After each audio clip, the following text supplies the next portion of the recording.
Panorama group, जो सोचता है वो करता है। आपके अपने सपनों का आशियाना। नीतीश नहीं, इस बार भारतीय जनता पार्टी नीतीश कुमार से किनारा करेगी। ऐसा हम इसलिए कह रहे हैं कि 2024 के चुनाव परिणाम आने के बाद कई तरह की चर्चाएं और समीक्षाएं हो रही हैं। इन समीक्षाओं में हमने आपको बताया भी था कि भारतीय जनता पार्टी की समीक्षा में क्या कुछ निकल करके सामने आया है और नीतीश कुमार को लेकर के भारतीय जनता पार्टी क्या सोच रही है। आपने देखा कि मंत्रिमंडल के गठन के बाद भी बहुत सारी बातें कही जा रही थी। कहा यह जा रहा था कि नीतीश कुमार की बातें नहीं मानी गई है एक बार फिर से 2019 की तरह, लेकिन इस बार नीतीश कुमार ने मंत्रिमंडल में शामिल होने का फैसला किया है।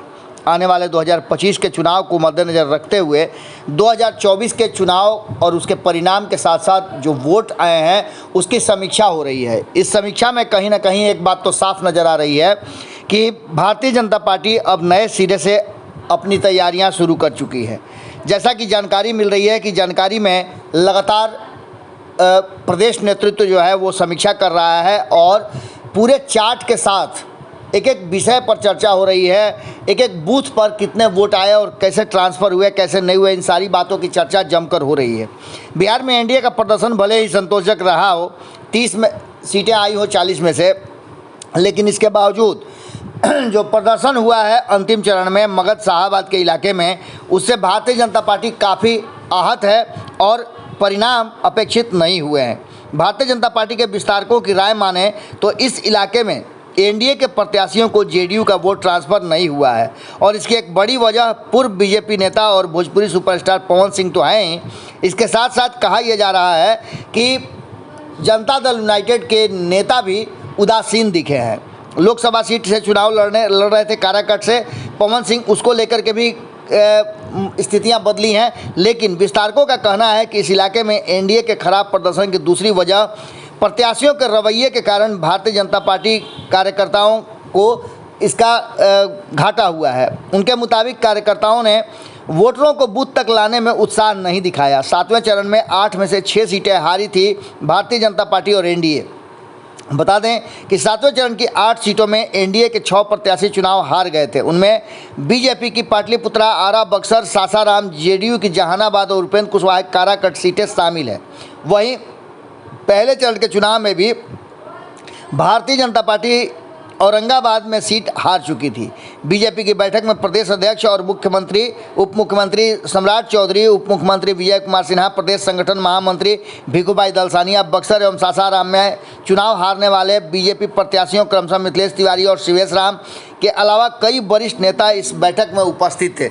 इन सब के बावजूद आपको बता दें कि ये पूरी की पूरी कहानी चार्ट पर लेकर के लिखी गई और इस कहानी के लिखे जाने के बाद एक बात तो स्पष्ट हो गई कि कहीं ना कहीं जो वर्तमान परिस्थितियां बनी है उसमें भारतीय जनता पार्टी का वोट तो जदयू को ट्रांसफ़र हुआ, लेकिन जदयू का वोट भारतीय जनता पार्टी को ट्रांसफ़र नहीं हुआ है। विस्तारकों के मुताबिक काराकट से निर्दलीय चुनाव लड़ रहे पवन सिंह एक फैक्टर जरूर थे। आरजेडी की तरफ से अफवाह भी फैलाई गई, बीजेपी ही पवन सिंह को लड़ा रही है। इस कारण कुशवाहा समाज नाराज हुआ और एनडीए के प्रत्याशियों को पूरे शाहाबाद क्षेत्र में नुकसान उठाना पड़ा। लेकिन इससे भी बड़ी बात जो सामने आ रही है वो ये है कि कहीं ना कहीं इस पूरी कहानी में नीतीश कुमार, जो कि लगातार एक्शन में तो दिख रहे थे लेकिन वोट ट्रांसफ़र नहीं हो पा रहे थे जनता दल यूनाइटेड के, इस बात को लेकर के भी अब चर्चाएँ शुरू हो गई हैं। कहा यह जा रहा है कि जिस तरह से समीक्षा की गई है उस समीक्षा में साफ साफ नज़र आ रहा है कि विस्तारकों ने जिस तरह से ग्राउंड रिपोर्ट बताया है, प्रत्येक विधानसभा और लोकसभा क्षेत्र के एक एक विस्तारक होते हैं जो पार्टी के खुफिया एजेंट की तरह काम करते हैं। विस्तारकों द्वारा दिए गए इनपुट पर पार्टी जो विश्लेषण कर रही है, जो समीक्षा कर रही है, वो साफ बता रही है कि रणनीति में कहीं ना कहीं कोई चूक जरूर हुई है। और ख़ास करके इसमें सबसे बड़ी बात ये कही जा रही है कि पवन सिंह से भी बड़ा फैक्टर था जनता दल यूनाइटेड का वोट भारतीय जनता पार्टी को ट्रांसफ़र नहीं होना। अब देखना दिलचस्प होगा कि इसके बाद क्या कुछ निकल के सामने आता है। भारतीय जनता पार्टी जिस तरह से 2024 में पिछड़ी है, क्या 2025 के लिए कोई नया फैसला लेगी? क्या नीतीश कुमार से किनारा करके सीधी लड़ाई में राष्ट्रीय जनता दल से मुकाबला करेगी?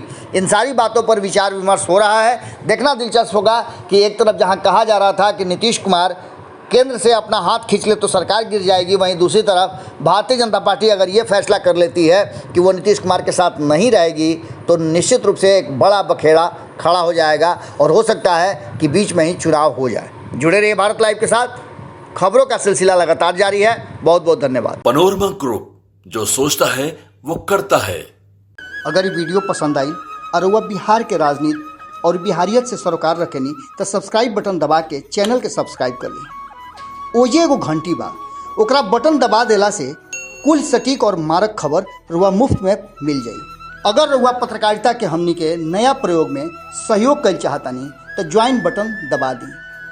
पेटीएम नंबर नोट कर ली 9386816700। धन्यवाद।